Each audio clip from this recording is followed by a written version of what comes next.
সম্মানিত হাজিরিন, এদের একটি বিষয় লক্ষণীয় হলো ফেরেশতারা দরজাকে খুলল না, ডাকও দিল না, বরং ছাদকে খুলে ছাদের উপর দিয়ে ঘরের ভিতরে আসলো। কেন?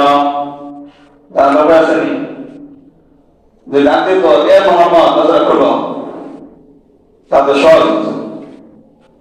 অথবা হয়ে আসতো, ছাদ খুলে রসুলের ঘরে ঢুকে তারা রসুলকে নিয়ে গেলেন। আল্লাহ তাআলা কোরআনে বলেছেন, ইন্নাল্লাযীনা ইউনাদুনাকা মিন ওয়ারাইল হুজুরাতি আকসারুহুম লা ইয়াকিলুন। নিশ্চয়ই এমন কিছু ব্যক্তিরা রয়েছেন যারা না বুঝে না সে অজ্ঞতাবশত, যাদের জ্ঞান নেই, জ্ঞানহীন এমন ব্যক্তিরা রসুলকে রসুলের ঘরের পিছন থেকে ডাক দেয়। তাহলে বোঝা গেল এই আয়াত দ্বারা রসুলকে ঘরের ভাই থেকে ডাক দেওয়া এটা কোন জ্ঞানী মানুষের কাজ না। অনুমতি নেওয়া বিষয়, একটা ডাক দেওয়া, কে ডাক দিয়ে রসুলকে কষ্ট দেওয়া, এটা আল্লাহ তাআলার কাছে কি পছন্দের কোনো কাজ না। তাহলে ফেরেশতারা রসুলকে ডাকও দিতে পারবে না। আরেক আয়াতে বলেছেন, ইয়া আইয়ুহাল্লাযীনা আমানু লা তাদখুলু বুয়ুতান নাবিয়্যি ইল্লা আইয়ুযানা লাকুম।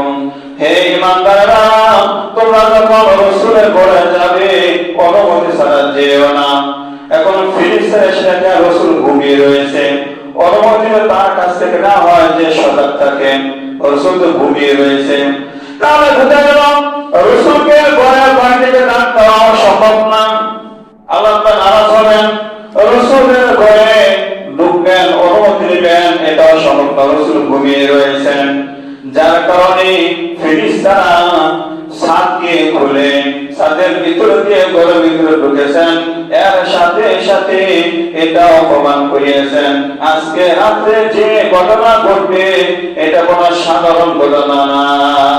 রাসূল যেমন ঘটনার শুরু থেকে বুঝতে পারেন যে ছাদ খুলে আমাকে নিয়ে যাওয়া হচ্ছে, বোঝা গেল আজকে যা ঘটবে আমার সাথে এটা কোনো সাধারণ ঘটনা ঘটতে পারে না।